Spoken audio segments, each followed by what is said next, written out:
sarjassa aiemmin. Tämä on erehdys. Glitter ei voi loppua. Tämä ei ole erehdys. Malibusta loppui glitter. Sopisiko Nuken mekkoon glitter? Vai liimaanko siihen tähtiä? Chelsea, sanoitko? Glitter!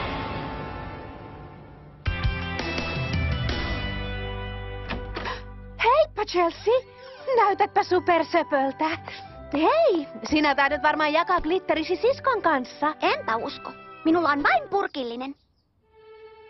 Mutta tarvitsen sitä Hollywood ensi-iltaani.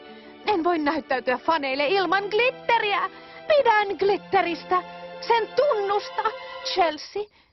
Glitter! Seis! Molemmat! Tämä itse tehty glitteripaljastin johtaa aarteen luo. Pahus! Vain 24 karaatin kultaa. Chelsea, Jooko, anna minulle glitteriä.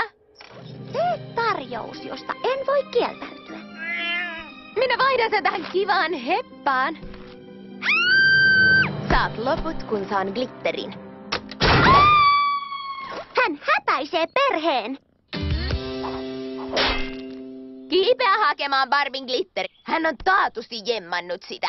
Mitä sinä teet, kun vaarannan henkeni? Vaarannan jotain tärkeämpää. Manikyyrini. Soitan ovikelloa hämäykseksi.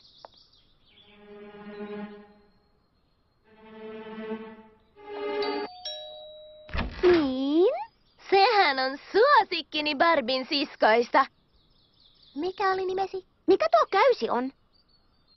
Jaa, ei mikään. No, anna glitteri! Vanhan kartan mukaan Malibu on muinaisen glitterkanavan päällä. Joten, jos poraan tästä...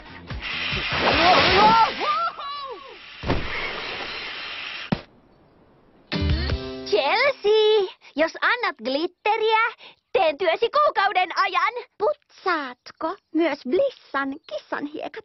Blissasta puheen ollen, teroittaako se kynsiään yksisarvisiisi? Sain sen! Sain sen!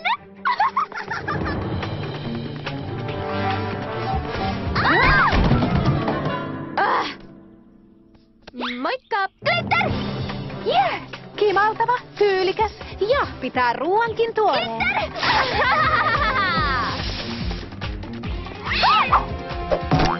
Koppi! No niin. Läpit irti! Tuo glitteri on minun! Ei vaan minun.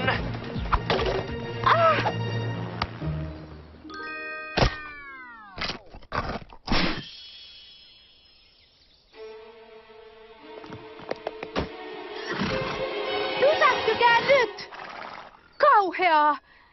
Kaikki glitterin vuoksi. Meidän on vain pärjättävä ilman. Anteeksi, Barbie. En löytänyt glitteriä mistään. Ei se mitään, Ken. Kiitos, kun yritit. Epäonnistuin poikaystävänä. Ken! Osuit glittersuoneen! Keskeytämme lähetyksen erikoisraportin vuoksi. Malibua piinaa yhtäkkinen strösselipula. Leivostuotanto on jo romahtanut vaarallisen alas. Kerromme pian lisää strösselitilanteesta